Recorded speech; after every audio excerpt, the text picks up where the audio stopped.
रे मामा, इस वक्त पूरी दुनिया में फैजल जट का एनकाउंटर की चर्चा तेज हो गई है। शायद इतिहास में कभी ऐसा एनकाउंटर हुआ होगा।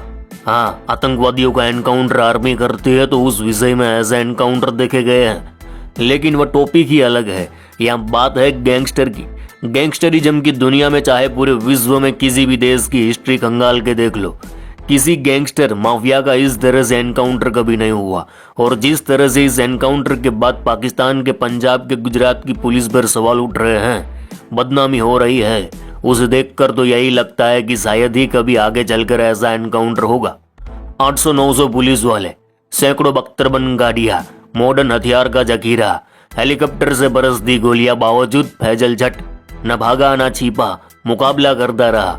इसलिए एक ड्रग माफिया के लिए पूरे पाकिस्तान में चर्चा हो रही है कि बंदे में डेयरिंग था, जिगरा था। कुछ लोग तो उसे लीजेंड बता रहे हैं।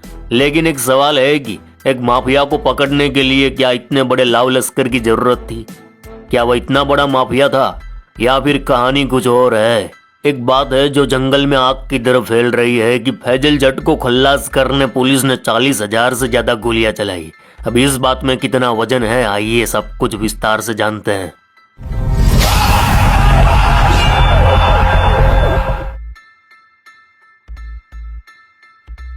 केम छो मजामा? अरे मामा, पहले बात करते हैं कि एक क्रिमिनल के एनकाउंटर के बाद उस क्रिमिनल की वाहवाही क्यों हो रही है, लोग उसे लीजेंड क्यों बता रहे हैं। आज ये समझना बेहद जरूरी है। तो सुनो मामा, कुछ दिन पहले हमारे हिंदुस्तान में एक फिल्म रिलीज हुई थी, पुष्पा, जिसमें पुष्पा राज कानून की नजरों में एक विलेन था, लेकिन लोगों ने उसे हीरो बना दिया क्योंकि उसमें हिम्मत थी, डेयरिंग था। वह बेशक काम इनलीगल करता, लेकिन उसकी नीयत में खोट नहीं थी। वो लड़ाकू था और लोग उसे ही याद करते हैं जिसके जिगर में भी जिगर हो, जो किसी के बाप से ना डरता हो तो लोग उसे पूजते हैं।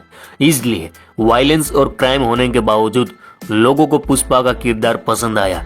इससे पहले एक और फिल्म आई थी, एनिमल, जिसमें वायलेंस ने सारी सीमाएं पार कर दी थी। फिर भी लोगों ने उस किरदार को बहुत प्यार दिया क्योंकि वह भी डेयरिंग वाला था, लड़ाकू था। इससे एक बात तो समझ आती है कि लोग निडर और साहसिक डेयरिंग वाले किरदार को ही पसंद करते हैं। यहाँ कायरों का कोई अहमियत नहीं है, फिर वह डेयरिंग वाला क्रिमिनल ही क्यों ना हो, लोग उसकी पूजा भी करेंगे और सिर पर चढ़ाकर भी रखेंगे। फैजल जट के केस में भी ऐसा ही हुआ। सोशल मीडिया पर आपने वीडियोस देखे होंगे, फैजल के घर का एक भी कोना गोलियों के निशान के बिना नहीं मिलेगा। पुलिस का इतना बड़ा लाव लश्कर देख बड़े से बड़ा सुरमा भाग खड़ा हो, पतलून गिली हो जाए, लेकिन फैजल जट न भागा न डरा, बल्कि उसने सीना चौड़ा करके मुकाबला किया। इसलिए लोगों ने उसे हीरो बना दिया। अब सुनो मामा, आपने कभी सुना था कि पाकिस्तान के पंजाब के गुजरात जिले में हंज नाम का भी कोई गांव है? आपने तो क्या, हमने भी कभी नहीं सुना था। पाकिस्तान के इस गुजरात जिले के कुछ लोगों को भी इस एनकाउंटर के बाद पता चला होगा कि पाकिस्तान में ऐसा भी कोई गांव है जहां 18 घंटे एनकाउंटर चला। अब जिस गांव के बारे में कोई इतना नहीं जानता था, फिर फैजल हंज के बारे में भी कोई इतना नहीं जानता होगा। इस एनकाउंटर की खबर से पहले क्या आप कभी सुना था कि पाकिस्तान में कोई बड़ा ड्रग माफिया है जिसका नाम फैजल जट है? नहीं सुना होगा मामा। हम तो इंडिया से हैं, बल्कि 90% पाकिस्तानियों ने भी फैजल जट का नाम कभी नहीं सुना होगा।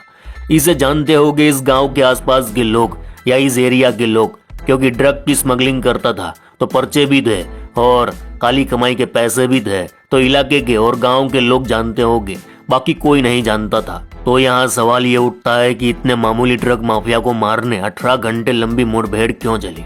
हेलीकॉप्टर क्यों मंगवाना पड़ा? यहाँ तक कि 35 से 40 हजार गोलियां चली, आखिर क्यों? इन सवालों के जवाब हम आपको कल के एपिसोड में देंगे, लेकिन हमें जानना है कि वह हीरो कैसे बना और 40,000 गोलियों का सच क्या है। क्या असल में 40,000 गोलियां चली थी? हमने जब पाकिस्तानी कुछ मीडिया रिपोर्ट की खबरें खंगाली तो वहां यानी हंज गांव में जाकर जानकारी जुटाने वाले लोगों से और इस गांव और आसपास के लोगों से कुछ बड़ी जानकारी हाथ लगी है कि इस मुठभेड़ में 4 लोग मारे गए हैं, जिसमें एक उसका भतीजा बताया जा रहा है। असल में वह 18-19 साल का लड़का फैजल हंज का भतीजा नहीं था, वह गांव के ही दूसरे परिवार का था जो फैजल जट के साथ रहता था। इसमें तीसरा जो मारा गया वह फैजल जट के लिए चाय बनाने का काम करता था, जो हंज गांव के पड़ोसी गांव का रहने वाला था। वहीं आसपास के इलाके के लोग बताते हैं कि फैजल हंज भले काम बुरे करता था लेकिन इंसान बुरा नहीं था।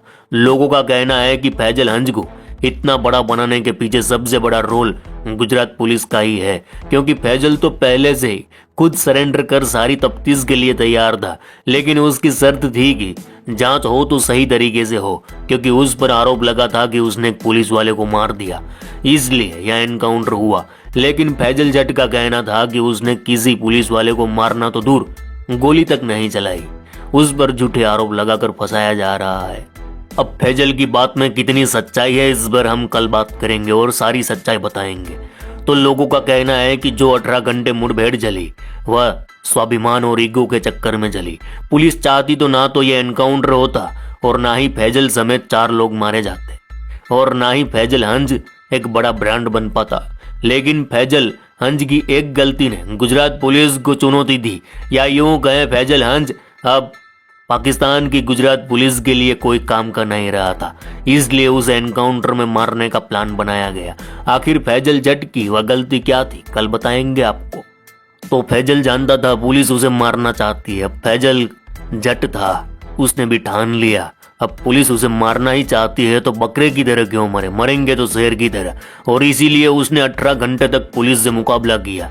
अब दूसरी कहानी ये भी बताई जाती है कि एनकाउंटर तो 1 घंटे में खत्म हो गया था, लेकिन इस फेक एनकाउंटर को रियल एनकाउंटर दिखाने और फैजल जट एक बड़ा क्रिमिनल है ऐसा दिखाने के लिए पुलिस ने इस एनकाउंटर को लंबा खींचते खींचते 18 घंटे तक चलाया और इस चक्कर में 35 से 40 हजार गोलियां चली। अब एक क्रिमिनल 18 घंटे पुलिस से मुकाबला करता रहा, ये बात लोगों में फैली तो फैजल जट के डेयरिंग की चर्चा होने लगी। लोग उसे ताकतवर समझने लगे, ब्रांड समझने लगे, योद्धा समझने लगे और यहीं से सोशल मीडिया पर फैजल जट के एनकाउंटर की चर्चा और तेज हो गई। लोगों ने उसे हीरो मान लिया। यहाँ बता दें कि ये सारी बातें तर्क वितर्क है, इन बातों का कोई प्रमाण कहीं नहीं मिलेगा। तो मामा आज के लिए बस इतना ही। चलो इस गुज्जू भाई का राम राम, कल का वीडियो देखना ना भूले।